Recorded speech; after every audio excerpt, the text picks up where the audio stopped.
All right, guys, we were back. We actually have a little surprise for you guys coming back here with our friend John, the pajama pants player himself. Welcome to the stream, my man. What's up, Host of Chief Host? Grande's Graveyard. Yeah, the Oh, graveyard yes. is here. Yes, if you guys want to go see awesome horror streams, get on Facebook, check out Grande's Graveyard. Really enjoy his work. I also really enjoyed his work with Don Belleville. Some great streams with that. If I remember, I'll link that stuff in the description. Go check that I'm out. actually going to be downloading all the graveyard shows because I have them all on my computer. I'm going to throw them up on Spreaker and I'm going to throw up on YouTube. It's something like close to like 30 episodes. All of them about an hour long, except the Elm Street special. That one was 2 hours of fun. And I'll let you all know because I'm going to get the Spreaker account and I'll upload it to there. And hopefully, people will start watching them again because there's like 2 seasons of shows there. And as soon as I get a job here, I'll start season 3 and hopefully have y'all on and we could be uncensored because I'm out of that studio now. So we can curse all we like. Granted, you two are good people. You don't curse much like me. But it is a challenge. I'll tell you that.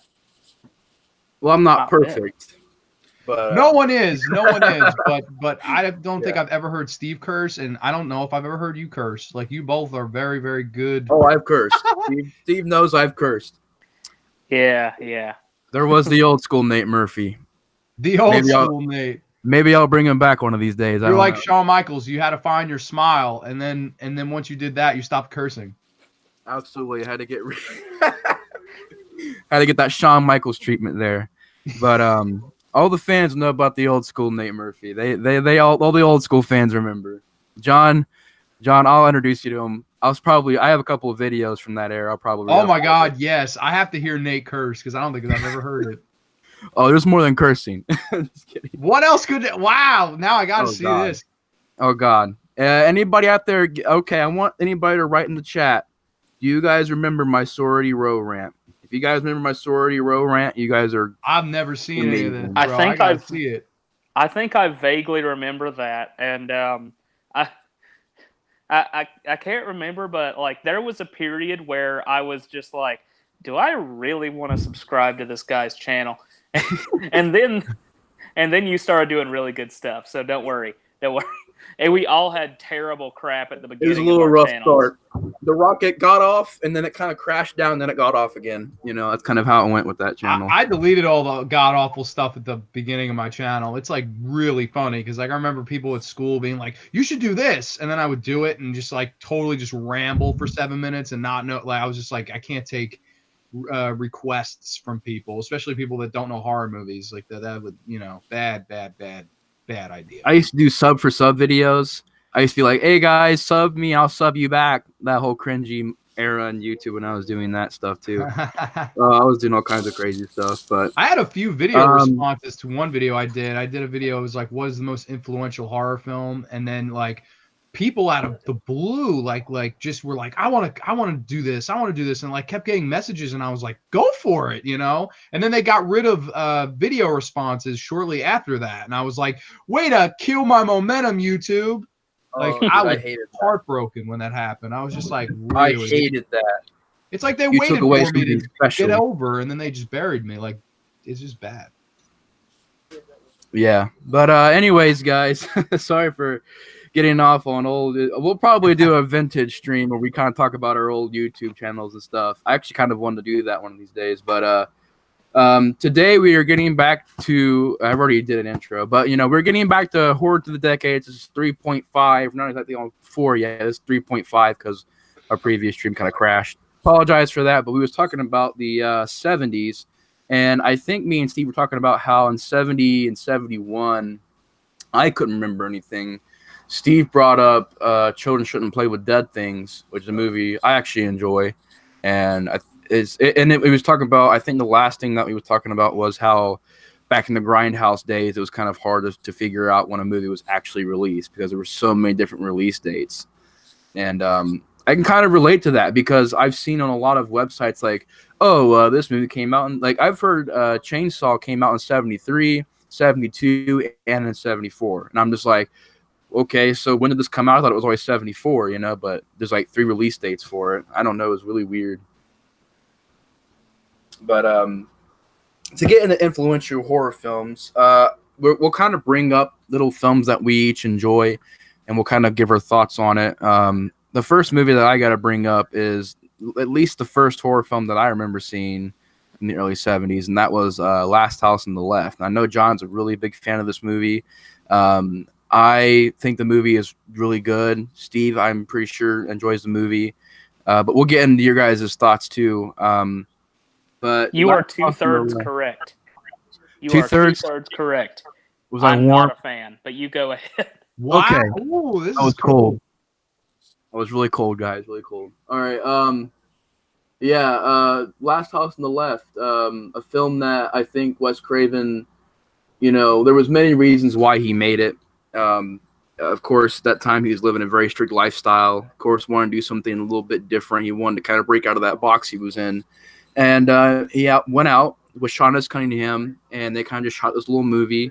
I think it was 6 months, 7 months, or something like that. Maybe even less than that. It was pretty much on a $0 budget. They had money, of course, but their plan was to use little of it and pocket the rest. So they used, even with that budget they got, they kind of didn't use it to the full capacity. So you get this super low budget movie that I think is really grindhouse feeling. I think it has some decent acting in there, especially from the killers. I think for the time this is made, it's very shocking. At least it tried to be. And then we'll get into the problems in a second. But what do you guys have to say that's positive, about Last House on the Left? Honestly, I want to hear Steve's gripes because I'm very interested to hear this. I want to hear because Steve is a man that I respect his opinions on everything. This is one of my favorite horror movies. I got to hear the gripes. Okay, Yes, what so is it, I first off, I have no problem with anybody who enjoys the movie. Thank you. And I also really respect the movie for what it did for the genre, kind of pushing it towards this more violent, more extreme version of the genre than was really out before. We're often talking in this series of influential horror movies about sort of pushing the boundary. That's what horror movies have always kind of done for film in general, and it's what a lot of these influential movies have done throughout the years. This is kind of the first movie in the 70s, in my opinion, to have done something like that. It does push the boundaries a lot further than was acceptable back at those times, and it also kind of is one of the big kickstarters of the sort of rape revenge thing going on. I mean, you can go as far back as Roman Polanski's Repulsion for that genre in some ways, but this is really one of the more modern examples of that.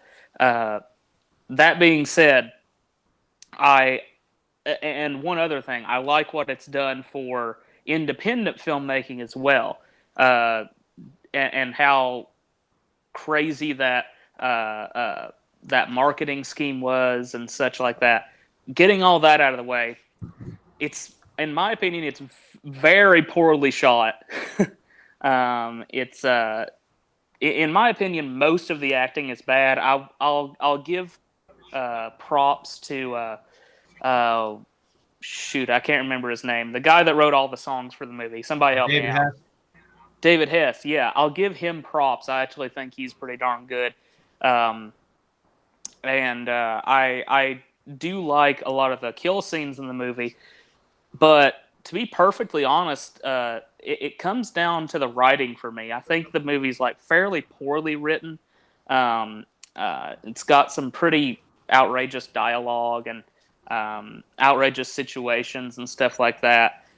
It is also somewhat fear-mongering, although I don't usually put that towards a negative of a movie in general. Just because it doesn't agree with a personal viewpoint that I have doesn't mean that it's a bad movie. But ultimately, really more than anything, it's just that I don't enjoy the movie really at all. I own the movie, and I like what it's done for the genre in many ways, but in other ways, I'm just not a big fan of it. that's pretty much it. Awesome. I enjoy your honesty, because a lot of people they'll just bash like the some of the hokey music and stuff like that, but you actually you dissected the film and your actual problems with the movie as a whole, as opposed to just some of the hokey parts. And I can totally understand your gripes, but I think you make a great point when you say that it really was a time where the envelope was being pushed more. Because coming out of the 60s, you started to go there, but like we didn't see what happened in the shower. In Psycho, we felt it more than we really saw it. We saw the blood go down the drain. Whereas 10 years later, we're seeing these girls get brutally raped, tortured, and even forced to piss themselves at some points. Like, it's a sadistic movie, and what Craven does is he never turns the camera away from the violence. But I think the thing that I like about this movie the most, and it's the scene that's been talked about 100 times, but it's the scene after Krug is done with Mary, and he's kind of washing his hands by the river, and they're getting all this dirt and grass and blood off their hands, and they all kind of just look at Krug disgusted, and even he's disgusted. And I think that's what Craven's trying to say with this movie is it's like, these, oh my gosh, like these horrible people, they even feel, bad about what they've done. And that's pretty morbid. I think that's pretty terrifying. And then that slow scene where she kind of just walks into the water and she gives up. I mean, it's depressing, but at the same time, like with that slow and that music and just such a good, well done scene. And then you shift. It's almost like a movie of two parts. Like you have the rape aspect, and then I guess the revenge aspect, and then the parents. What would you do for your child? And they obviously get their revenge for their child. And even at the end, they don't look like anything's really changed. It's a movie. It's a movie where you really have no winner. You really have no good feelings at the end of the movie. But I think that was a movie and a feeling that the genre needed at this time. I think that it was important for the genre to go here, because not too many movies after this went as far as this. Like I Spit on Your Grave is probably the only one that I would say took it further than this movie did. But I think it's a really good movie. I think it's one of Craven's unsung. Well, it is a sung masterpiece, but I do know a lot of people have gripes with it. But I actually respect Steve's gripe as opposed to, oh, the music is bad. Like that's not that's not a reason to entirely hate a movie. But yeah, I love Last House on the Left. I think it's one of the best horror movies of the 70s. And I love David Hess in it as well. I think it's the performance he was like born to play, really. Yeah, and I have to say this too. I do really enjoy Last House, but I think I kind of stand with a group of people who do enjoy Last House. Well, most people that don't enjoy Last House is because of the cop sequences and stuff like that. I still enjoy the movie, but I feel like if somebody out there would make a cut where they cut that footage out and maybe made it to where they kept even if you kept a certain scenes, like them just driving off, you take away the music and you put in some serious music. I want to see that cut, because I think when you do that, you're keeping a straightforward tone. But when it's like when the cop sequence was cut in, it kind of like shifts the tone a lot. And you also have certain music that can do that too. But I don't let it completely ruin a movie for me. Michael Myers isn't in Halloween 3. I don't hate Halloween 3 just because Michael Myers isn't in it. Jason's not in Part 5. Or really, that's a people's excuse for that movie, and I get the other reasons why. But like, so Jason wasn't the killer in the first movie, so it's like, what's the difference, really? But there's a big difference. I realize that, but I do rethink the movie, though. When I first seen it, I remember thinking how shocking it was, based on the time that it was made, the money that was behind it, and it was supposed to be a more shocking film. But yeah, I have a lot of respect for the movie and respect for Wes Craven for going out there and making this vision that he had. So yeah, you had like Last House on the Left, which really kicked off this super crazy, serious, phenomenon in film that really started to leak out into other movies. Now, you have a couple movies that came out after this, like Legend of Hell House, Theater of Blood. I don't know too much about these movies. You guys can speak on them if you want. Also, Tales from the Crypt came out, a movie called Tales from the Crypt. Bay of Blood is a movie that I did not mention that came out in 71, but Bay of Blood has always been a movie I've wanted to see. But, you had these movies coming out. Do you guys want to speak on any of them? Real quick, I want to say one more thing about Last House on the Left to be completely clear. There's two things I do want to praise it for, and number one is its sort of unflinching view of human depravity. I like that. I like the way that it sort of views people across all spectrums as fairly equal. Another thing that I do think is really great about it actually is the music. I know a lot of people complain about the music, but honestly, I think the sort of stark tonal difference between the music and what's going on in the image actually helps the movie a lot, at least in my opinion. As far as the movies you mentioned, Nate, coming out at those other times, The Legend of Hell House is a fairly good ghost story. Fine. There's not a lot of scenes in that movie I would really that really jump out to me. Kind of creepy ghost story film, and I'm really in the mood for ghost stories right now, to be perfectly honest. So that might be something I had to rewatch if I've got the chance. As far as Twitch of the Death Nerve, Bay of Blood, whatever you want to call it, I'm not a huge fan of that movie. Just because, in my opinion, it's a lot less visually spectacular and tonally spectacular than the movies that Bava did before them. But at the same time, definitely influential on the slasher genre and very respected. So I haven't seen Theater of Blood. I'd love to, because it's a Vincent Price movie, and I want to watch every Vincent Price movie I can possibly get my hands on. But yeah, just that's definitely one I'd like to see. And I'm just curious, but Tales from the Crypt, is this the first Tales from the Crypt movie, or is this a different Tales from the Crypt movie? No, this is the original Tales from the Crypt, 72. I'm actually a fairly big fan of that movie. I really like especially the opening story. Oh, so good. That version of the Santa Claus Killer, I believe it's called You Better Watch Out, or maybe it's All Through the Night. I can't remember. But I really like that version of it. I actually think I might prefer it to the Larry Clark version from the TV show. But it's really good. It's really good. Hey, my boy Colton out there in the chat says that Jason 5 was awesome, or Jason 5 was amazing. Yes, I agree. A New Beginning fan out there. Thank you so much. But yeah, I was curious about that because I didn't really know too much about that movie until I had seen the date. I'm like, what? A Tales from the Crypt movie came out in 72? Like, that's pretty crazy.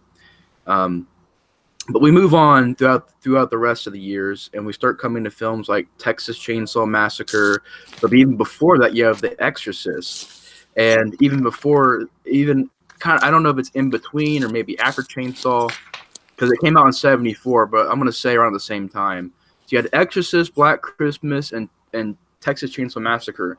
And one of the films I haven't seen, and I hate to say it, but I've never seen Black Christmas, the original. I've seen the remake, and the remake is debatable.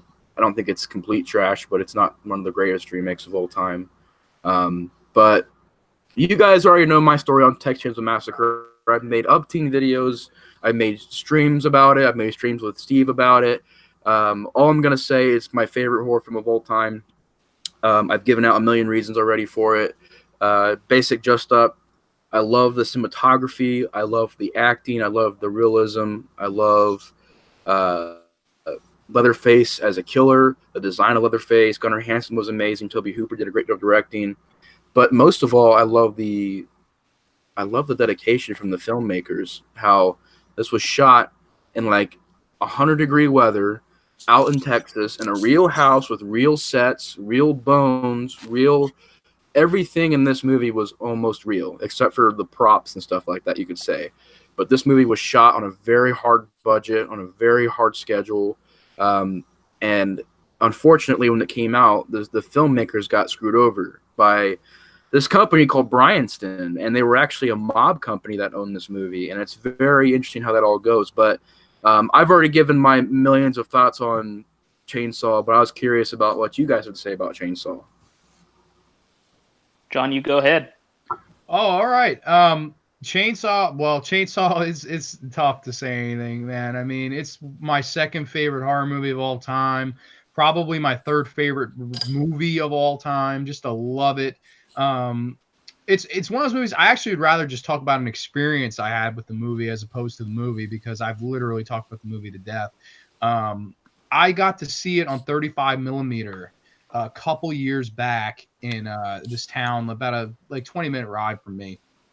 And to say it was one of the coolest movie experiences I've ever had in the theater would be an understatement. It was the coolest movie experience I've ever had. Seeing that movie on 35 millimeter with a crowd was just so great.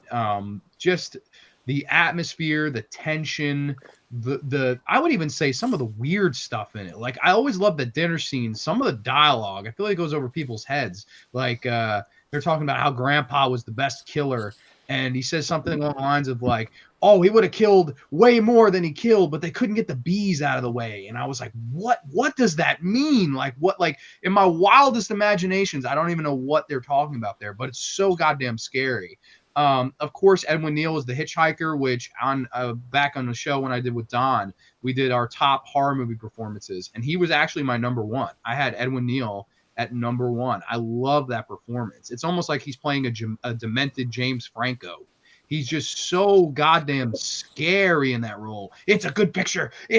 I'm like, God damn, every time I see it, it could have so easily been laughable. It could have so easily been over the top, but I never laugh at it. I always am like, oh my God, that Paul Partain, he's going to get cut. He's going to talk about how the retracting gun in the cows, and oh my God, I love some of that stuff. And they read the horoscope of their day, and I don't know, I just love a lot of the dialogue in this movie too. I feel like it gets really lost upon people. I've literally seen it so many times where I'm almost like, all right, this time I'm going to focus on the dialogue, and this time I'm going to focus on cinematography, and that it's one of those movies I've seen it that many times, and that speaks to the reason it's so good. It is so damn rewatchable.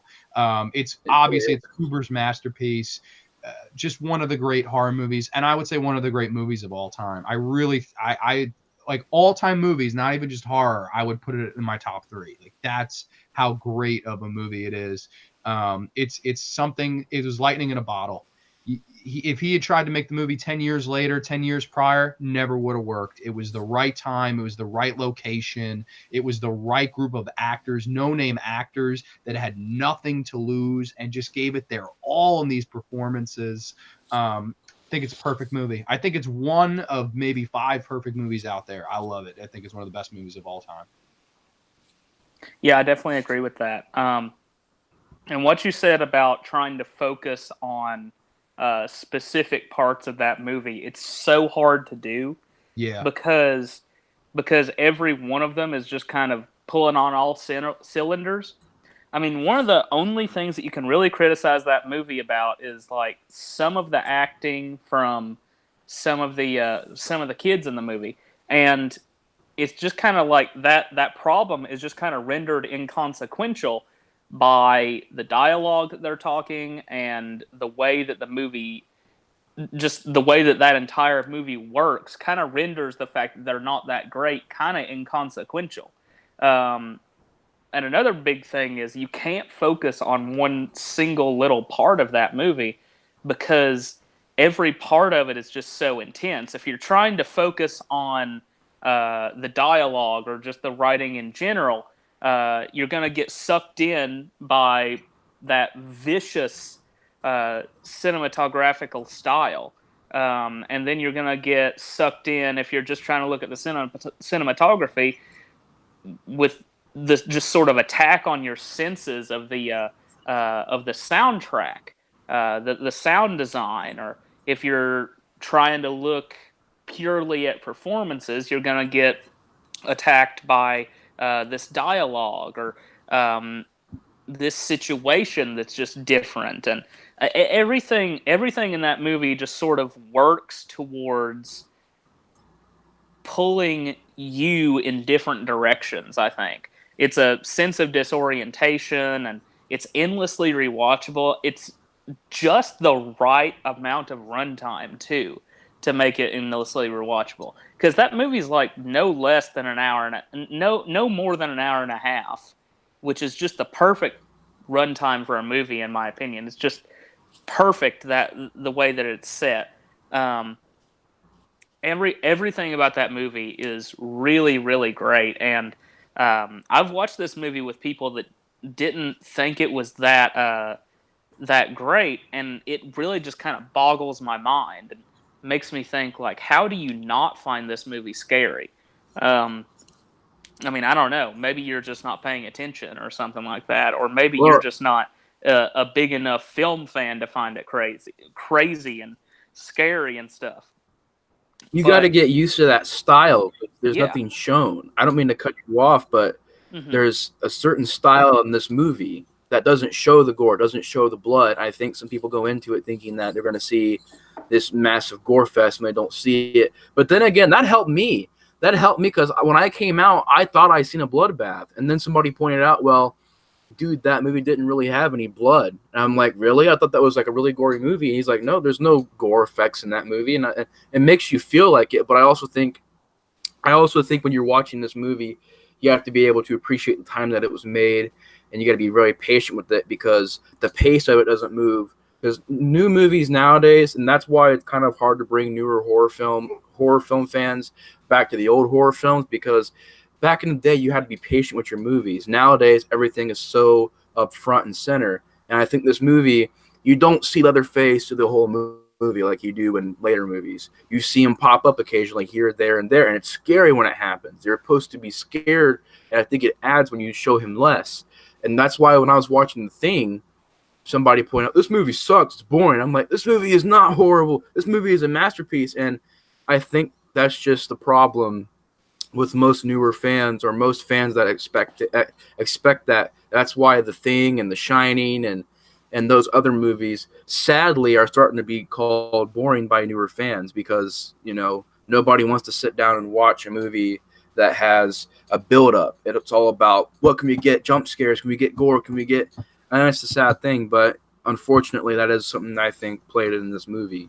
Yeah, I wouldn't show this to any, because my friend Brandon made the mistake. His girlfriend and a bunch of her friends, one night he was like, it was around October time, and he knows that I'm a huge horror fanatic. So, you know, whenever we chilled 101 back in the day, we'd watch horror films, and I showed him Texas Chainsaw Massacre, and he was like, this is fantastic.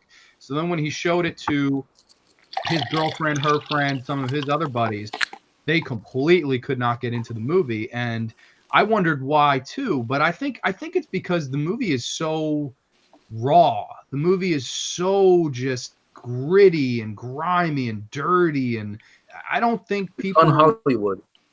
It's very un-Hollywood. It's not. They like that narrative Hollywood, like people like those people. They like the new It movie because it's so cinematic. It's so Hollywood. It's so all these things. They like that structure. They like it. But when you throw something on like Texas Chainsaw Massacre, it is very independent. It's a very independent feeling movie. And when you show that to somebody, they don't automatically get it. Maybe over time they can, but I think it's almost like they're so used to this Hollywood film style structure. Once you change it on them, they're like, yeah.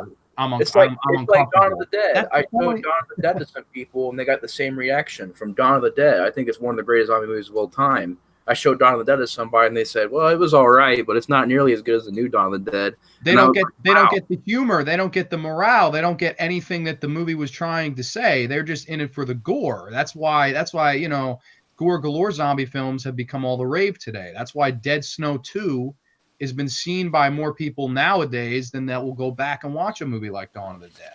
They're just in it for the gore, whereas Romero was trying to say stuff about consumerism. He was trying to say stuff about us versus them, us versus us, which is always the biggest problem and a conflict in a Romero zombie film.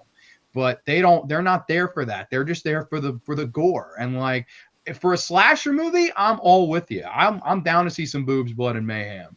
However, with zombie films, like I like newer films, zombie films that I like The Battery. That's a movie that got it. It was talking about the morale and these two guys trying to get along in the zombie apocalypse, as opposed to how many times can we shoot a zombie in the head and kill a zombie off. Like, that's what it's really become now. It's almost become a gimmick movie. Whereas a movie like Dawn of the Dead actually had a point, message, and that 70s aesthetic to it. And I think all those things roll together and make it as great a movie as it is. Mm-hmm. That's an interesting point about the way, especially about the structure and how different Chainsaw is structured as compared to a lot of these other Hollywood movies. I was trying to think back to anything that it's kind of similar in structure to, and to me, it's more similar in structure to Southern Gothic short stories than it is virtually any film.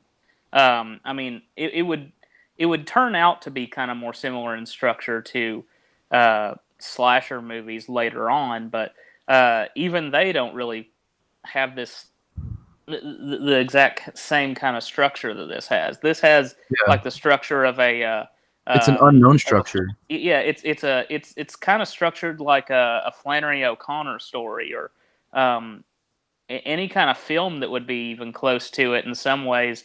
Like, the visual quality has more to do with Louis Buñuel or David Lynch than it has anything more traditionally Hollywood. It's so different in that way. That's why it's such a special movie too, because it's so different than even the things that it ended up influencing. Well, do you think also because you don't see, because in most horror nowadays, especially, they like to show and now we're just sitting here in silence.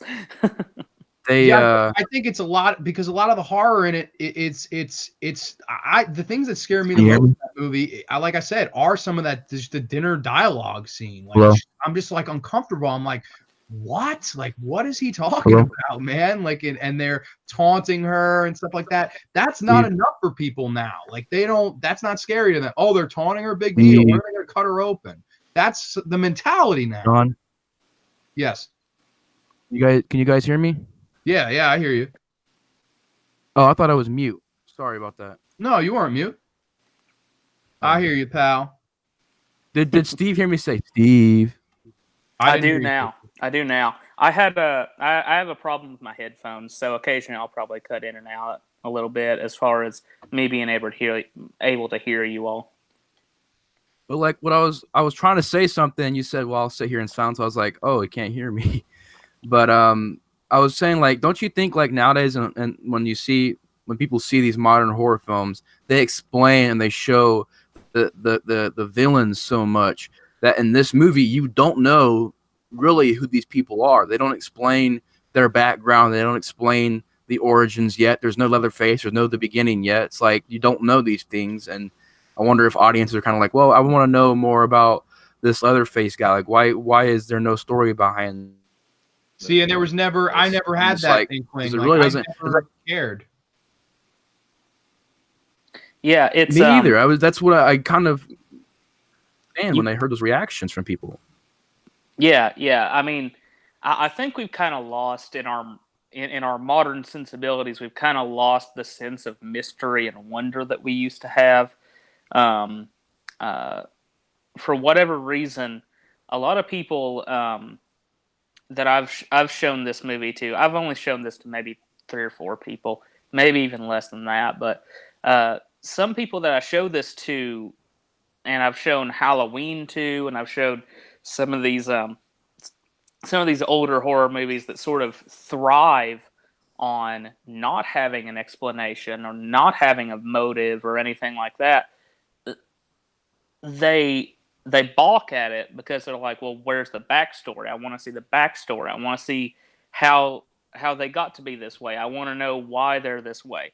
And in some ways, I think that's maybe connected to the fact that It makes it scary.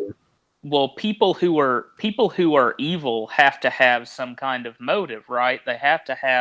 Uh, they have to have something happen to them, and we're more interested in seeing what happened to them than we are interested in seeing no, this is what they're doing. This is what they're doing. This is what's going on. This is the way they are now, and we don't really have to go back and look at them. I mean, in some ways, that sort of cultural look at things is very positive in sort of a social sense, but in as far as storytelling is concerned, it's ruined a lot of things. I mean, It's true. I feel like eventually, after we get It Chapter 2, there's going to be somebody who's going to be like, well, let's go back and see what made Pennywise want to eat children. You know, I mean, eventually that's going to happen. It happened with Hannibal Lecter. We got Hannibal Rising, which, frankly, I mean, isn't that bad of a movie. But honestly, it's just kind of boring because then you're just seeing a bunch of terrible stuff happening to one guy that's just kind of built him up over time, and what you really want to see ultimately is Silence of the Lambs or Hannibal or Red Dragon. You're going to end up getting the answers you want, but they're not going to be. It's not going to be the feeling that you want, because that's not who he is. That's who he used to be, and all this different stuff. It's actually making the movie worse that way, and some people, for whatever reason, just like that. But I don't know. I mean, do we want to see what made I don't know. Do we want to see what made a zombie want to eat brains? Do we want to go back and look at freaking Jason Voorhees' childhood, or do we want to go back and do that? That stuff it's over. Yeah, I agree. It's just like when I showed Halloween to somebody, they was like, well, why is Michael Myers killing people? I'm like, well, because he's evil. He's possessed by like evil and darkness. Even Dr. Loomis says it in the movie. He's just in this darkness, and people are like, well, we want to know why. My friends were like, dude, why is he? There's no reason for him to kill people, and it's just crazy to me that that's happening. Maybe it's just some kind of evolutionary thing with horror that's going on now. Maybe since horror has kind of become a source of explaining things, that when we go back to the olden days when things weren't explained, like Alien. I don't care where Alien and the xenomorphs came from. I don't care. What made Alien scary to me was this thing was unknown. You didn't know it was what was it capable of. You didn't know what it was about. You didn't know it made Michael Myers evil. It makes it scary. Like I don't know what's so hard to see about making things more eerie and scary that you don't know, what happened. But I don't know. It's kind of crazy. I would even take it a step further with you saying that horror fans. I think it's all people, like the Joaquin Phoenix Joker movie that's going to come out. I have no interest, zero interest. I don't care how the Joker became the Joker. I don't care. Like Steve said, we want to see him be the Joker. We want to see Silence of the Lambs. We don't want to see Hannibal Rising. It's just a joke. I don't need to see Leatherface as a goddamn teenager. I don't need to see Leatherface getting laid off of his goddamn job. Why do I want to see it? And people praise it. Oh, it gives death to the cat. I don't need death. I need death. That's what I need. I need death. That's what I want. I want him to kill people. That's what goddamn why I sign up for a horror movie. But I don't know. I think they just want everything over explained to them. And all those Marvel movies with oh my God, the universe. Everything's got to have a universe now. Everything's got to connect. You ain't Kevin Smith. You ain't going to do it as good as Kevin Smith did. Horror movies are trying to do that. That's why they're remaking Child's Play. They've done a Jigsaw. They're going to do Voorhees. They want to make a universe of horror and build it to one movie. I think they're going to do the Marvel formula with that. That is the wrong direction to go. Granted, it might make them a lot of money, but it's going to piss off all your diehard original fans, because I don't want to see this grandiose movie where Leatherface teams up with Michael, Jason, Freddy, Chucky, and the Leprechaun. I don't want to see that. It sounds like a joke. That sounds like something it just sounds stupid. Like, all right, we got our Freddy versus Jason. That was pretty cool. but I don't need to see. I want to see a Michael versus Jason personally, but that's as far as I'll go. Yeah, I'll be okay with that. But like if it gets to like they're connecting every villain to no, you're barking up the wrong tree. I think that's why one of those studios is trying to get the rights to all the horror films, because they want to make a grandiose universe and do prequels and sequels to prequels and more sequels and build it and build it and build it until this last movie.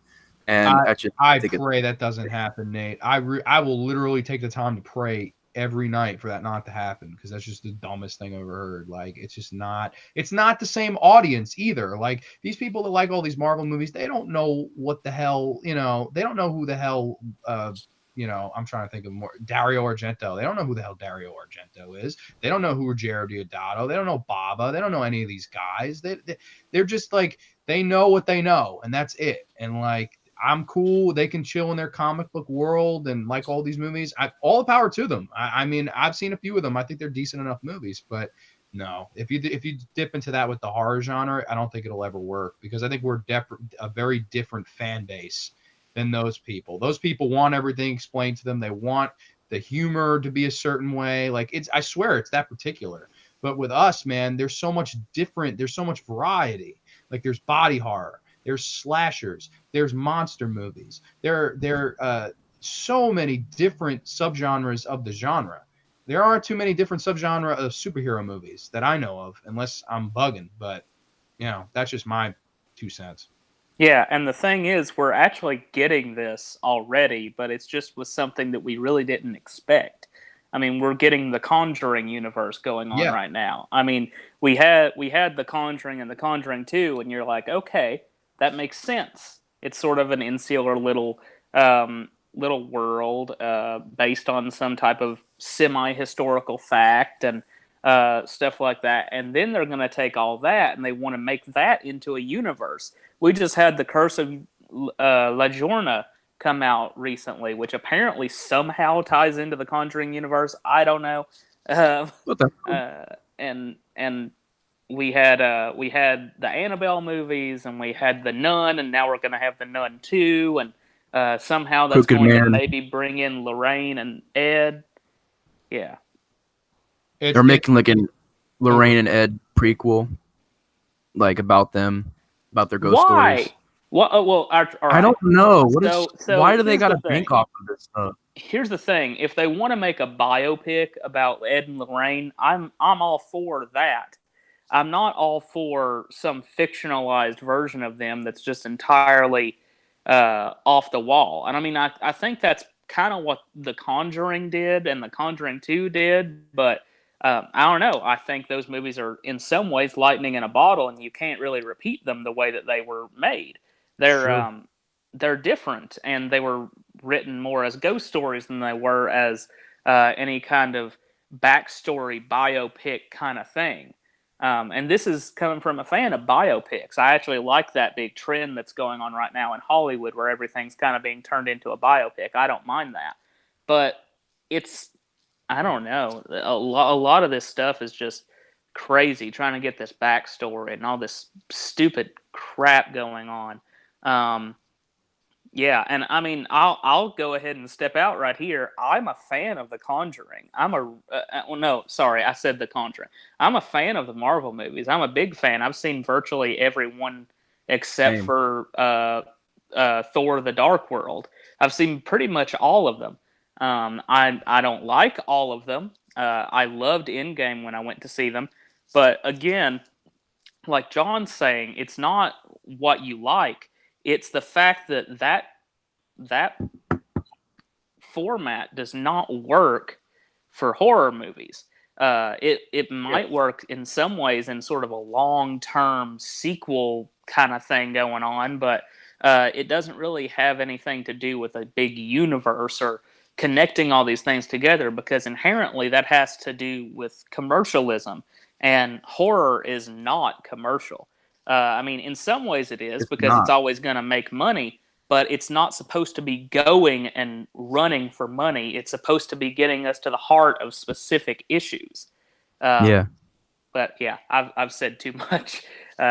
We should probably move on. I don't know. Yeah. Well, we've been talking about this for a little bit. Geez, Texas Massacre was really, really impactful. Yeah, But I'll be we right got back, on guys. You to guys go on and keep talking, but I this. gotta run real quick. I'll be right back. Well, it was okay. It was a good discussion though because we did bring up some really good points. But the next movie we'll be getting to is and it's a movie before Chainsaw, but we I don't think we covered this one yet, but it's The Exorcist. And I think The Exorcist was very big because it showed, the innocence of a little girl and this presence of this demon. I feel like it was very well filmed, very well made, very well acted. I feel like the pace really helped it. The fact this movie is a pretty long movie, I think, really helped establish the characters, and it makes you feel for these people. And I really enjoy The Exorcist. I think it's a really fantastic movie. And we'll kind of do these like where we'll discuss kind of all of them in a group. But I think the same thing about Carrie from 1976. I mean, it's one of those movies where it's very well acted, has a great cast to it, and I feel like really touches on some subjects that I really like. But John, are you here, John? Oh, I'm right here, buddy. All right. What are your thoughts on The Exorcist and Carrie? I will definitely give you my thoughts on that. There are a couple I'd like to mention from the 70s as well that we probably won't spotlight as much, but there are a few that I'd love to mention here so they get the mention, because the 70s is, if for people don't know, it is my favorite decade of the genre. And just so many great classic films came out that year, or those 10-year stretch. But one I wanted to mention on here was The Living Dead at the Manchester Morgue, a.k.a. Let Sleeping Corpses Lie. And I think it's one of the best little-known, little-talked about zombie films. That was one of the movies that was post-Night of the Living Dead, but pre-Dawn of the Dead. And I think it's a movie that really took the formula of what Romero was trying to do and then added the gore and stuff like that in there. And it kind of just crescendoed into this perfect little zombie movie. So I definitely wanted to mention that one. Just really, really love The Living Dead at the Manchester Morgue. And also, since the Cronenberg movies are fresh on the mind, I wanted to just mention two Cronenberg films I really love from the 70s. Well, actually, there's three. There's Shivers, Rabid, of course, right here, which I was literally watching minutes before I came on here, and The Brood. All three of these movies are fantastic. I almost want to go back and rewatch The Brood now, because now I want to decide which one of the three from the 70s Cronenberg movies I like the best, because I just recently rewatched Shivers and Rabid. But with Cronenberg, man, Cronenberg added such a cool body horror like style to the 70s decade as a whole, because the first half, you have, like you said, you have ghost films, you have rape revenge films, you have Texas Chainsaw Massacre, you have The Exorcist, so you've got religion in there, you've got slashing in there, you got all this stuff. And then Cronenberg in 75 with Shivers is like, yo, we're gonna throw sexual innuendos, and we're gonna throw some body horror in there. And like, I think he totally changed the game when it comes to stuff like that, and only kept reinventing himself. I mean, movies like Videodrome, movies like The Fly, movies like Dead Ringers in the 80s. It's almost like a separate trilogy of awesome body horror movies. I know the people love The Fly. I'm personally a huge mark for Videodrome. It's probably my favorite Cronenberg movie with James Woods. Really, really good flick. But I mean, you just look at all the styles that were thrown out there in the 70s too. Like movie, of course, I know Nate's seen this. I'm not sure if Steve has. Romero's Martin. What a change of pace! What a different style movie for Romero to go for. This weird kind of independent vampire film. And is he a vampire? Is he not? All these weird things that he's doing around the town. I mean, it's kind of scary. But like, I liked that a lot of the filmmakers around this time were really trying different things. Craven with The Hills Have Eyes, like, I think it's the most grand horror decade because you have so many grand themes. Like, it starts with I Drink Your Blood, and then you get all the way to a movie like Halloween, Dawn of the Dead, The Omen, Carrie. I mean, so many fantastic, great horror movies. I just think it's, as a decade as a whole, I think it's just fantastic. So I just wanted to get my 2 cents in there and mention some of the movies that we won't spotlight as much, but I think they're just all fantastic. Great picks there. The cool thing about the 1970s in general for horror movies, to me, just seems to be the amount of experimentation that's going on. Yes. When we were talking about the 60s, we kept saying that, the 60s is kind of where the 70s begins, but it's all sort of a prequel or a prelude to what the 70s will eventually be. The 60s is ramping up to the sort of graphic explosion of just anger in horror movies and just cinema in general that's going to be coming in the 1970s. It's really interesting to look at the way it was back then, and then just see how it creeps into the 1980s. A lot of us are big fans of the 1980s. Even some of us that were not born in that time period, we're big fans of the 1980s. But the thing about that is that it's more an establishment of these genres than it is an experimentation with them. If there's any experimentation, it's experimentation within genres and subgenres that were created in the 1970s. The 80s might have been bigger for body horror than any other time period across history, but at the same time, that's something that was pretty much established in the 1970s in film with Cronenberg's work, and then before that in the work of there some sci-fi writers of that time that were writing these really crazy, twisted stories that were often body horror-esque. That's sort of where that all comes from. And then, like I said, the 1980s is just sort of experimentation within those genres, not the creation or experimentation in creating genres. Yeah. It was really in the 70s, that was really the first time that most of these genres popped up. And for me, the 70s has always been my favorite horror decade because even though the 80s comes close, there's just so many films and so many different types of movies that came out in the 70s. So many influential films, so many movies that would go on to become legendary films. We talk about Halloween, Carrie, Jaws, The Omen, Alien, Black Christmas, Phantasm, which is a movie that I really enjoy. Hills of Eyes. I mean, Hills of Eyes is a movie that when I first seen it, didn't really enjoy it that much, but over time I've come to appreciate it, and then I watch it again, and then before you know it, I love it. Dawn of the Dead, and then we even get to some of the Italian work that came out in the 70s, like Deep Red. I really enjoyed Suspiria. I remember I was like halfway through it, and I was texting John. I'm like, it's an all right movie, it's okay. And then after that halfway point, probably that third act of the movie, I thought really, really picked up and really got me into it. It's kind of like Rosemary's Baby.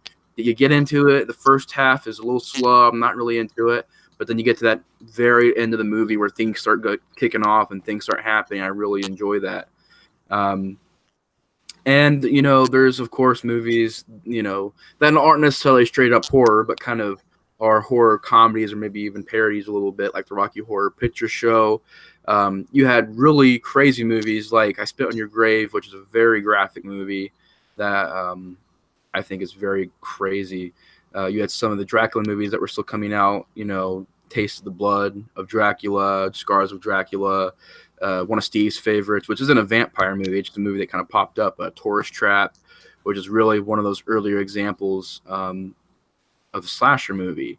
And you had movies like Zombie or Zombie 2, which is a Lucio Fulci film, Crazies, which personally, I know I'm crazy for saying this, but I'm not a fan of the Crazies from the 70s. I just couldn't get really that much into it, but I can definitely respect the impact it had.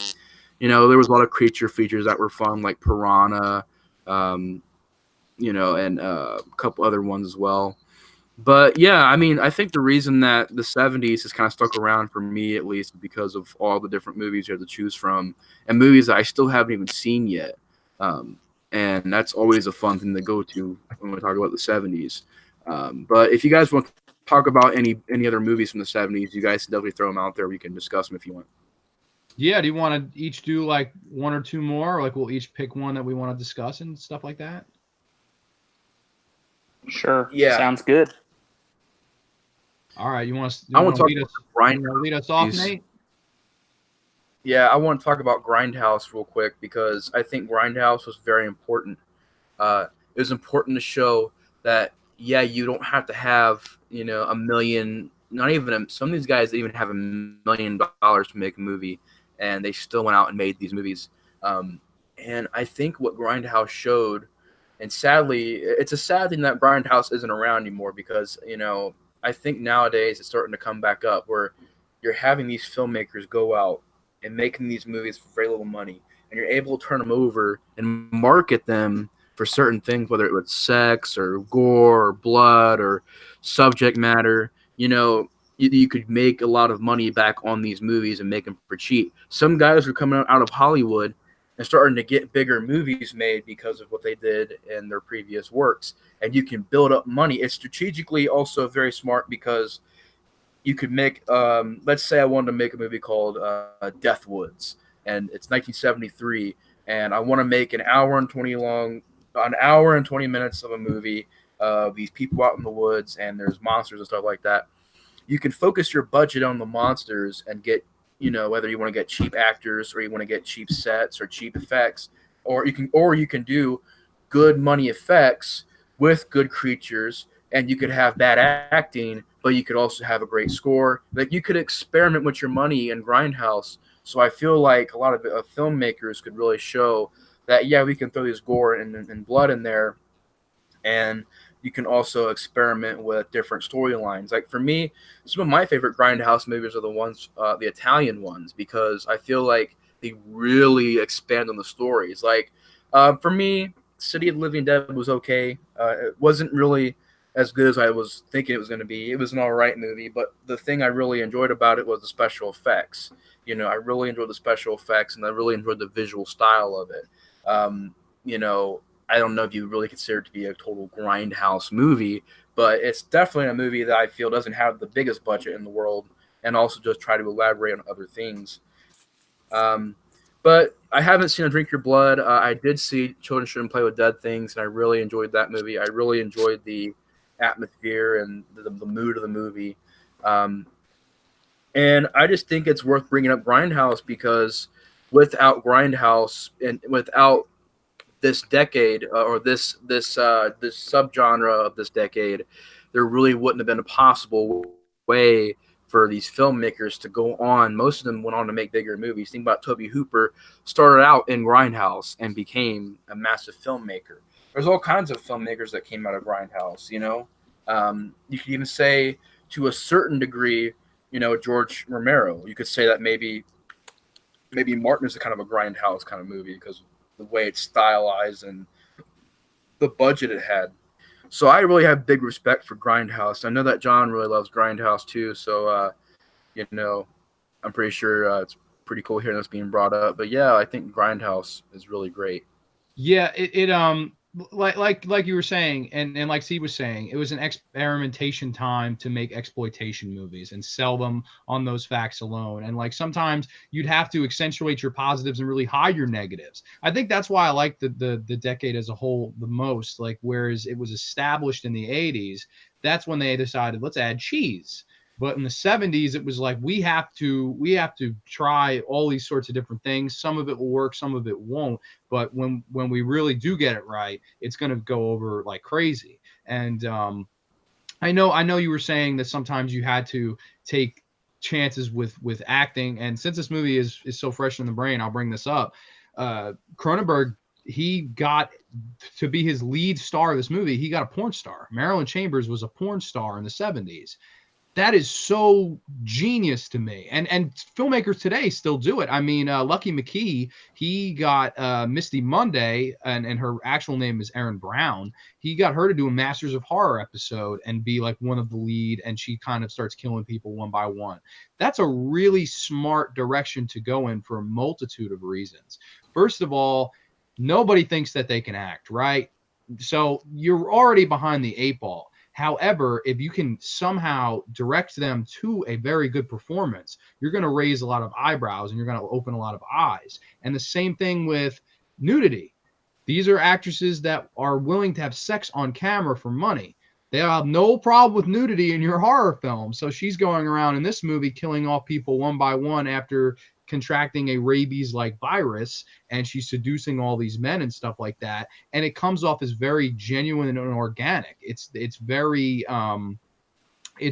authentic. And that's why I really, really enjoy movies like Rabid, where Cronenberg was like, hey, I'm going to take a chance on a porn star to be the lead of my film. And she knocked it out of the park. She did a great job. Same with Misty Monday and Lucky McKee's Sick Girl. I think she did a fantastic job. You would never know that she was just a porn star, not an actress considered to be that. So you have to take chances. You really do. And I think there's no decade in horror where they took more chances and pushed the boundaries anymore than this specific decade. So that's really why the 70s is my favorite as well. But thinking of ones we could talk about, I saw in the chat, JD, I want to say, yeah, JD Sutton. He's watching along with us right now. He said he brought up a movie called Burnt Offerings. And I don't know, have either of you two seen it? I haven't seen that one. No. Have you, Nate? No, I haven't seen it. I will mention. All right, well, and that's one I'll mention in passing, and then I'll hand it over to Steve for a pick. But I just think it's a fantastic haunted house movie where Oliver Reed and Karen Black, they're this husband and wife, and they move into this house. And Burgess Meredith is actually like the owner of the estate.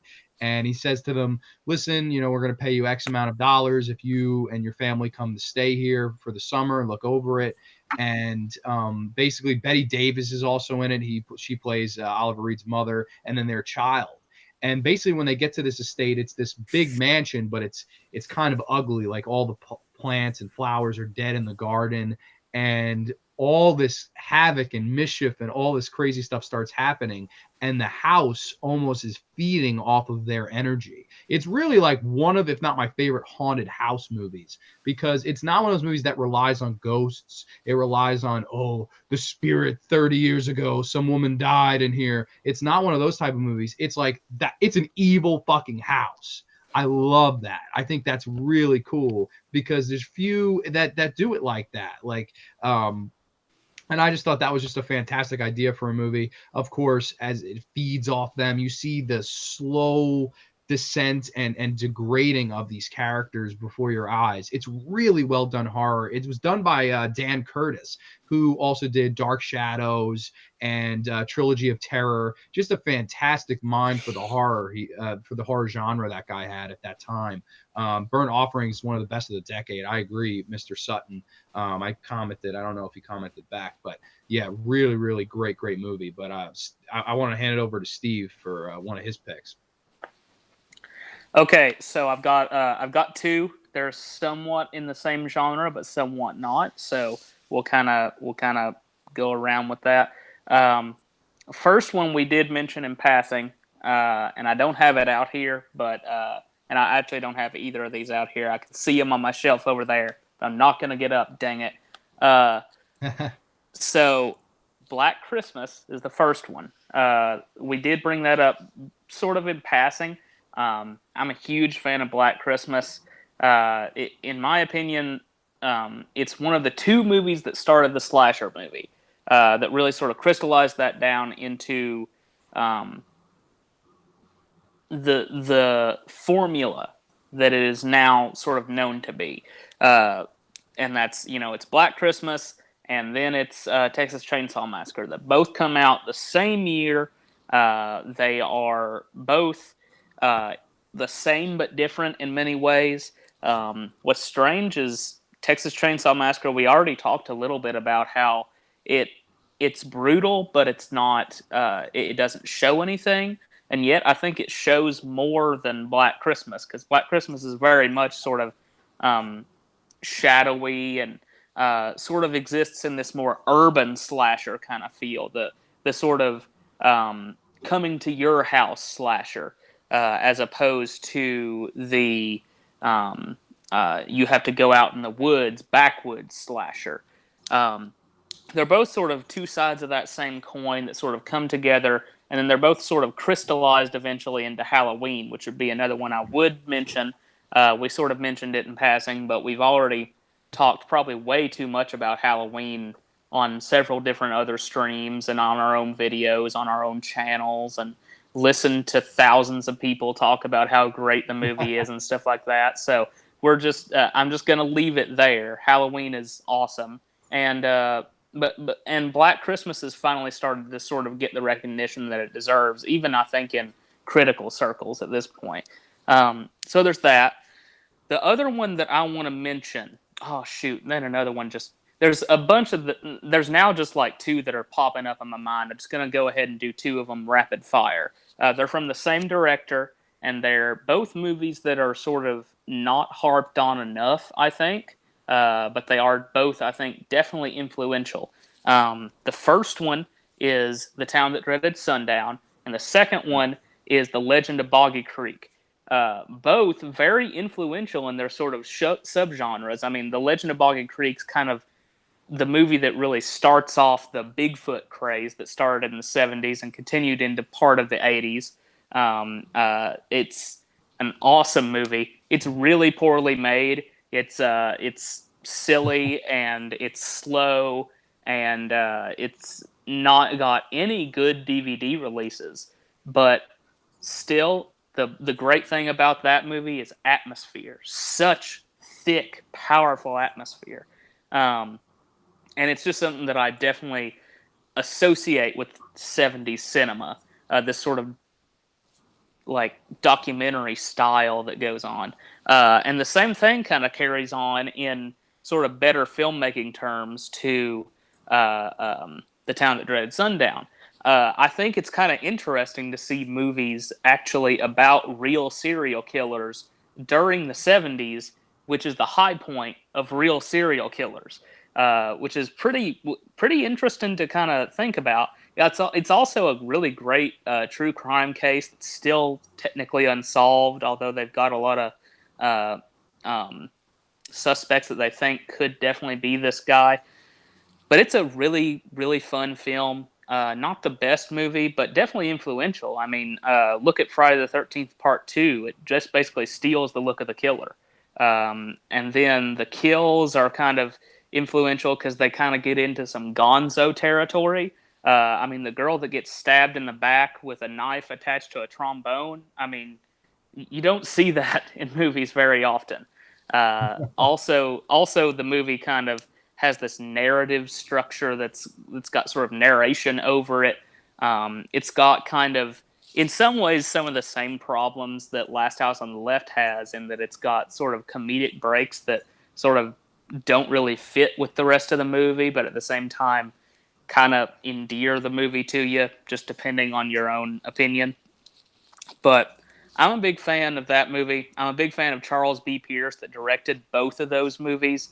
I think he's a severely underrated filmmaker that needs to kind of be rediscovered nowadays. Because even though The Town That Dreaded Sundown has a remake and has sort of garnered a little bit more public attention, people still don't really know about it that much. I think that movie definitely needs to have some more people look at it. Amen, man. I think the Absolutely, 70s was man. a really great time for TV movies and horror too. Like Oh yeah. What Scared Jessica to Death, Bad Ronald. One was called Crawl Space, not the one with Klaus Kinski. It's a weird movie. I saw it years ago. It's like this stray, and this old couple take him in, and he's like living in the crawl space in their house, and like he's murdered people. It's a weird fucking film. Just bizarre. So, Bad Ronald is very similar. I'm trying. There's one more on the tip of my tongue. The Dark Knight of Scarecrow. I believe that was the 70s. Am I That's right? 1981. That's 1981. Okay, I was incorrect. That was 1981. But yeah, but- it's definitely in that vein. Yeah, but at the same time, during the 70s, you've also got Salem's Lot. You've got Gargoyles. Just Yep. there's a ton of these actually just throughout the years, throughout the 70s, just these crazy made-for-TV movies that like you watch them and you're like, people must have found these weird to come on television because some of the subject matter is so dark, and yet they're sort of constrained by all of this censorship that television will have to put on them. It's really a fascinating little sub genre of horror movies. They're just they're such joyous little things to watch. Yeah, one more that I just came to my mind. Don't Be Afraid of the Dark. I believe that was the 70s too. Like so many. I mean, you had more movies made for TV in that decade than we have horror movies that have come out theatrically. It feels like almost, you know. Mm-hmm. But this decade, I mean, but I mean, so many good ones. Like, and the titles too. Like, who would not want to watch it? What horror fan doesn't want to watch a movie called Let's Scare Jessica to Death? Like somebody's watching me. Yeah. Just, you know, some of them generic, some of them not. But like, I mean, great horror titles. Just the titles themselves, even not even meaning the movie. Texas Chainsaw Massacre, Hills Have Eyes, Last House on the Left. Like those are all movies that if I didn't know anything about horror, pick one of these, they all have that appeal to them for whatever reason. They just have really, really sexually appealing titles for whatever reason, but they're just great. I love Alice, Sweet Alice. Oh man, dude, you brought up Alice, Sweet Alice. I love that movie. There's also one called Criminally Insane, aka Crazy Fat Ethel from 1975. Shivers. What a fun ass horror movie that one is. It's basically about this woman. She comes home from a mental ward, and the night she comes home, she eats all the food in the house. She's like this huge fat woman, right?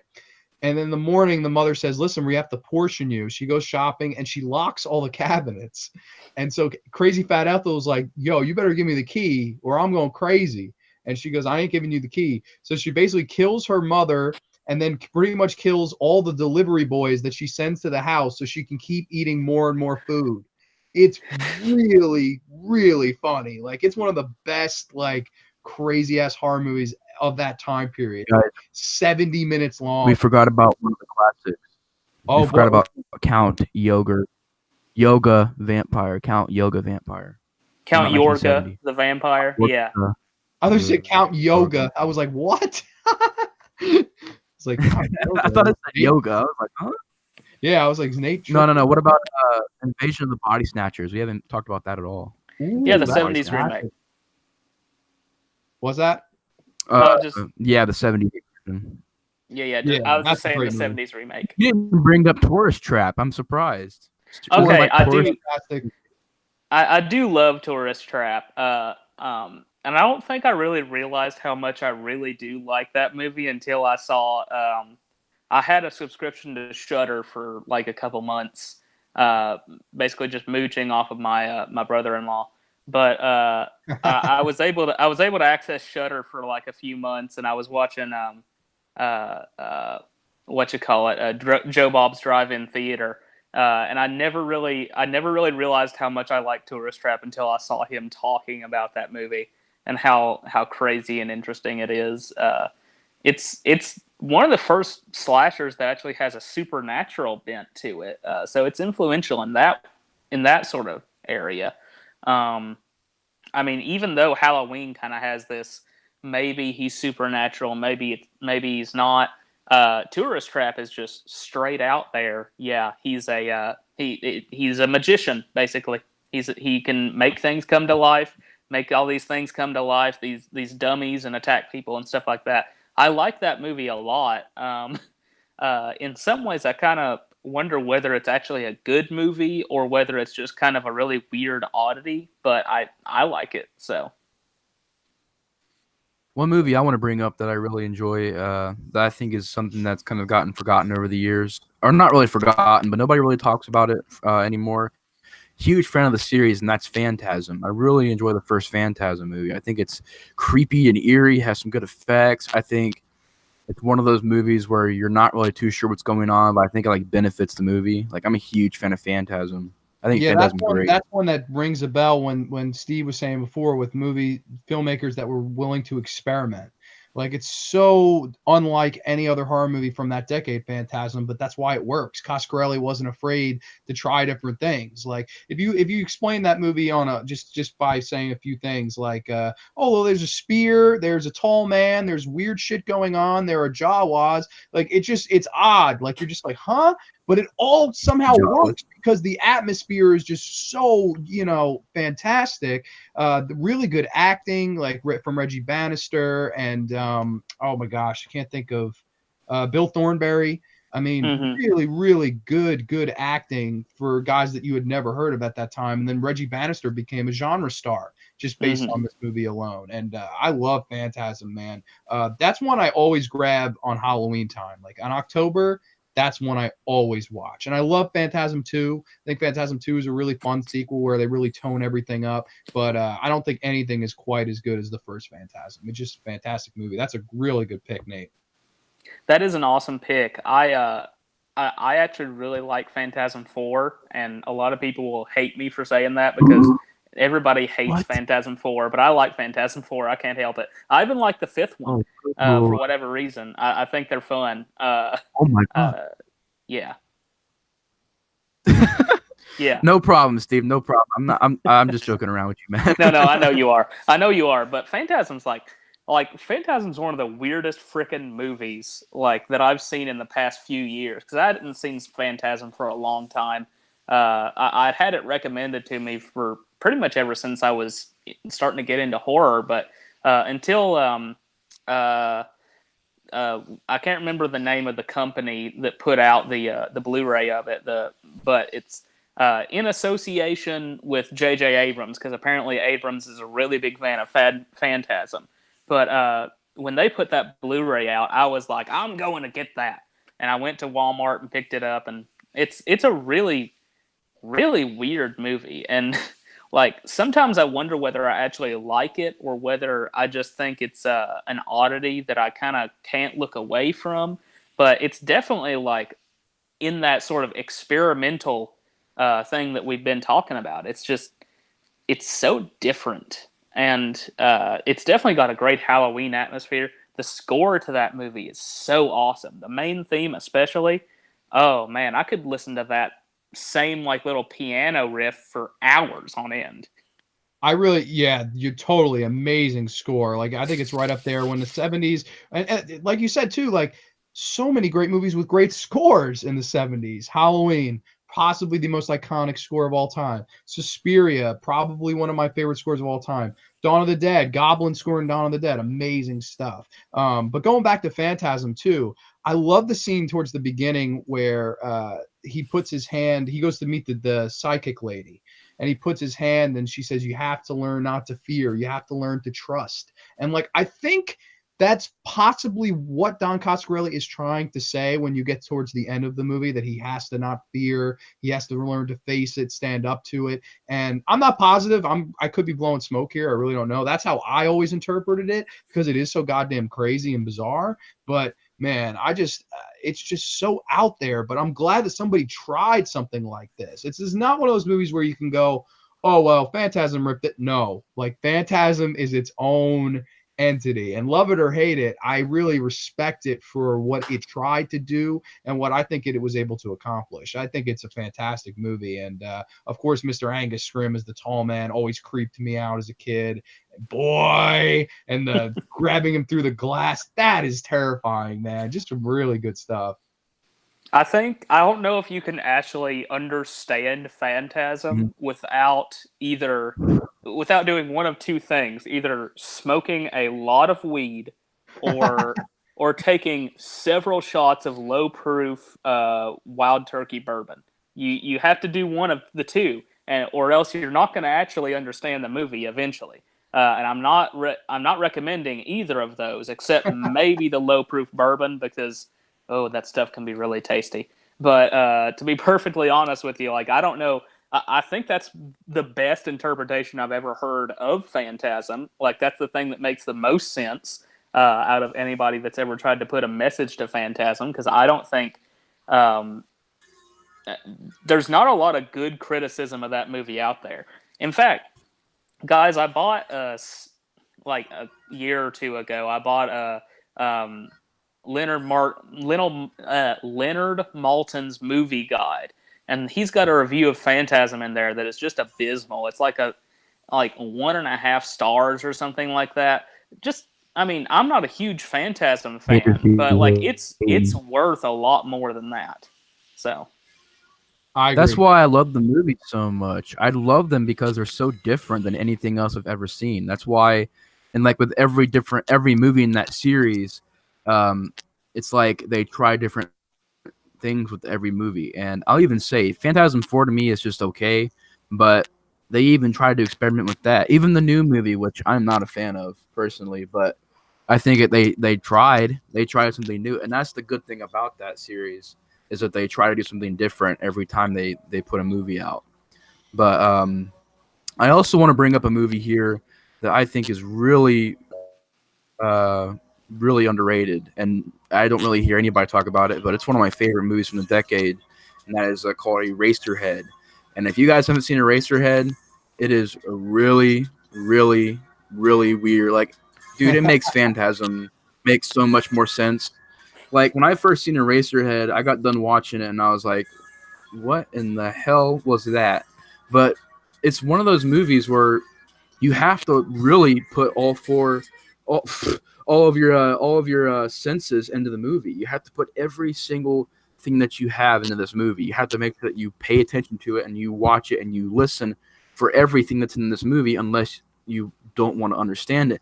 And even if you do that, you're still not going to get Eraserhead. It's impossible to understand what Eraserhead is about until you look more into it. And when I first seen Eraserhead, that's what I loved about it, because I had never seen a movie. I had seen Phantasm, and I'm like, I can kind of get what's going on here. I kind of understand what's going on here. And even when you see some of the Italian movies where you have to really pay attention to the storyline, I'm like, well, I see what's going on here, and Suspiria for a while, I was like, okay, what the hell is going on? And I'm like, oh, okay, it's done with witchcraft and stuff like that. Okay, I understand this. But with Eraserhead, through the whole movie, it's all about what you see. It's a visual story. It's a visual explanation of what is going on in this man's mind. And Eraserhead was one of the inspirations for Silent Hill. And Silent Hill is one of my favorite game series of all time. And for me, when I got to see Eraserhead, first of all, the movie doesn't feel like it's from the 70s. It feels like an ageless, timeless movie from a weird time from a guy named David Lynch. And David Lynch would go on to make movies after this. And, I think what he does with his movies and TV shows even is experiments with the mind, the dreams, the nightmares, the conscience of a person, taking what this person is afraid of, whether it's afraid of being a parent. Being a parent is a very serious matter. So in this movie, you have the lead character, he's kind of struggling with, you don't really, it's not like he says it and they don't make a story about it, but it's what you see. You see visualizations of maybe this demented baby that maybe could annoy him, or maybe it just showing the hard parts about being a parent and about the struggle of it, and having another person leave you with this child, the commitment, the lust, the different things this man goes through in the movie, which is expressed, when he meets this girl's parents. It's a very awkward situation. It's like, you can be there, what it feels like to meet your girlfriend's parents, or, you know how awkward it can be. They express that in the movie with very awkward situations. And it's an uncomfortable movie. If you guys haven't seen it, I'm not going to spoil it for you guys, but I will say this. If you guys do see Eraserhead, pay your 100% attention to even kind of get it. Which I'm not saying keep your eyes glued to the screen 24/7. I'm just saying it's one of those movies where you can't be on your phone, texting somebody while you're watching it, and you can't. That's what's so it's a challenging movie. You have to pay attention in order to understand it, and that's what I loved about it. So I wanted to bring up Eraserhead because it was one of my favorite movies from the decade. I that's a great analogy, and I really like Eraserhead. I have to get off soon, but I definitely wanted to ask this final thing before I do go. Would you guys say that the 70s as a decade in horror was a decade that raised more questions than it did answer any questions? Like, would you like? Because I think it would personally, but I would love to hear what you guys think. I agree.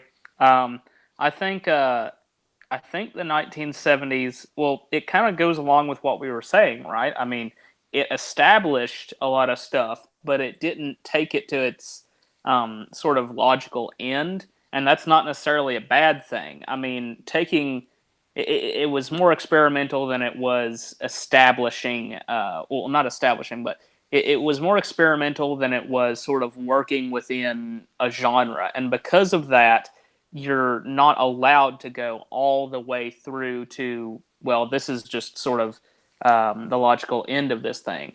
At least in my opinion, I think the 1970s were entirely based upon just interesting concepts more than they were based on anything else. And I mean, I'm not just talking about the horror genre. I mean, so many great movies came out in the 1970s, and it's because there was sort of this chaos in Hollywood in general, and even in sort of these independent studios.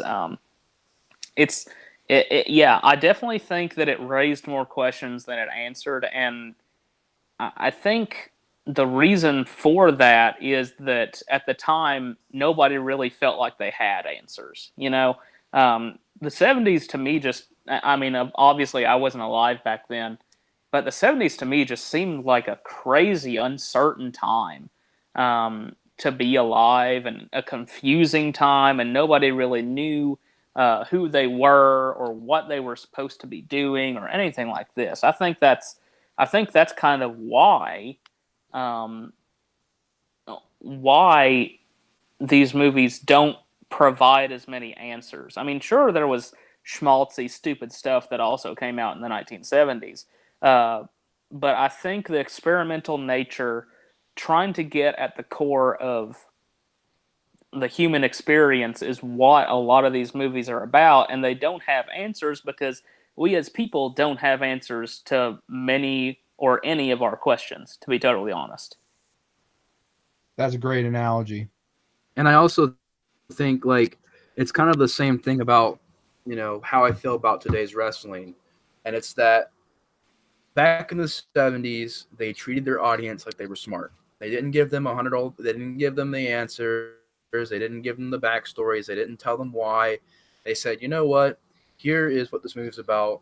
Let's see, when you watch this movie and you see the storyline going, we don't have to explain it to you and tell you that, oh, this is what happened, this is why Michael Myers is doing this, this is why Laurie Strode is this. And I think it treated it treated the audience with a certain level of respect, to where they said, you know what, yeah, it's confusing, but let's see if they can figure it out. That's the fun part about it, is trying to figure it out, trying to say, all right, what is this indeed about? What is this main story? What could be behind this? Instead of them just going, well, because like for me, the reason I bring up wrestling, not to go on anything about wrestling, but WWE nowadays tends to try to always tell their audience what's going on.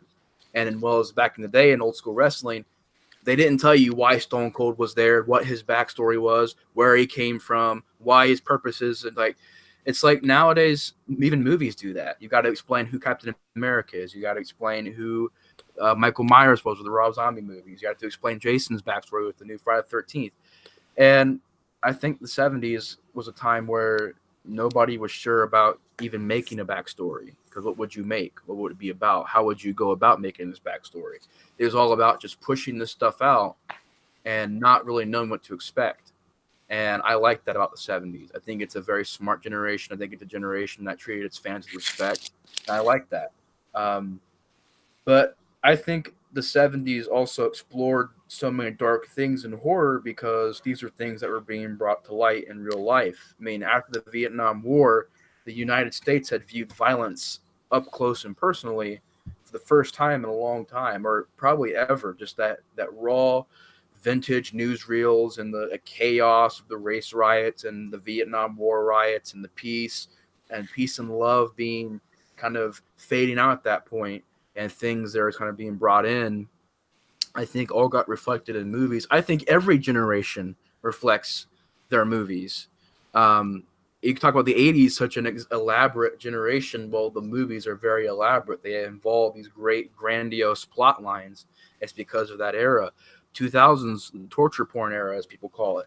I don't view it as that. I think there's more to it than that, but people view it because of what was going on. I mean, 9/11 happened and all that stuff. It's just interesting to see how the history of the 70s tied into the movies ultimately. And that's, 100%. I think, why. I agree. Do you want to do like top 5 or top 3 of the decade to finish off? Each we'll just list our top 5 and call it a stream. Sure. Who wants to start? Nate, you're the host. You start off. We'll just go in order here. We'll go you and then John and then me. Sweet.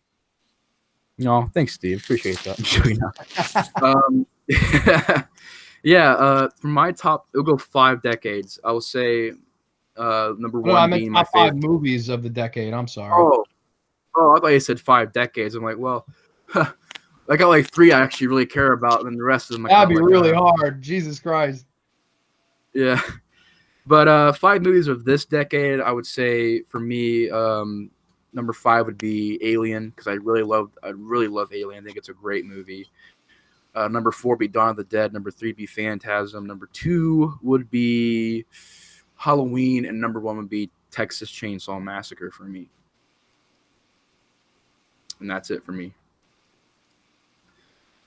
Steve, did you want to throw yours out there? I'm sorry, John? I just had to close my door. My top 5. Sorry, I'm just plugging the old laptop in here. I don't want to die in the last minute of the goddamn stream. My top 5: Dawn of the Dead would be number 1. Texas Chainsaw Massacre would be number 2. Number 3 would be Last House on the Left. Number 4 would be Martin, and then number 5. Probably, I would say Carrie. I really like Carrie a lot. I would say Carrie is number 5. Actually, no, wait. Suspiria's got to be in there somewhere. I'm about to say, John, you're not putting Suspiria in there. That's a little odd. No, Suspiria would be number 3 on that, and then I'd have to, unfortunately, bump Carrie off. Granted, Carrie and Martin are very close, but okay. So Dawn of the Dead, Texas Chainsaw, Suspiria, Martin, and wow, I'm just screwing up my own list now. I don't even know what. Whatever. Suspiria, Martin, Carrie. They're all classics. Best decade of horror ever. For me, it's The Exorcist, Halloween, the Texas Chainsaw Massacre, Black Christmas, and oh man, this is kind of tough. But I think I'm gonna go. I'm not gonna count Jaws, so I'm gonna go Dawn of the Dead. Dawn of the Dead. There we go. All right. JD, I really appreciate that. Yeah, Eraserhead is a fever dream. It really is, man. JD, I think you've seen it, but man, you can back me up on that. It's a pretty crazy movie. You guys have all seen it though, but yeah. Anyways, that's about it, guys. I want to say thank you to Steve and John for joining the stream. It's always fun having you guys on. It's always great to have friends on here talking about horror and keeping horror alive forever. But anyways, guys, thanks so much for watching. Hope you guys enjoyed. Thanks, Colton. Thanks, JD. Thanks to everybody that watches this after we're live. And hope you guys enjoyed. Thanks for being on, guys. And I'll see you guys in the next review. Peace, everybody. See y'all later.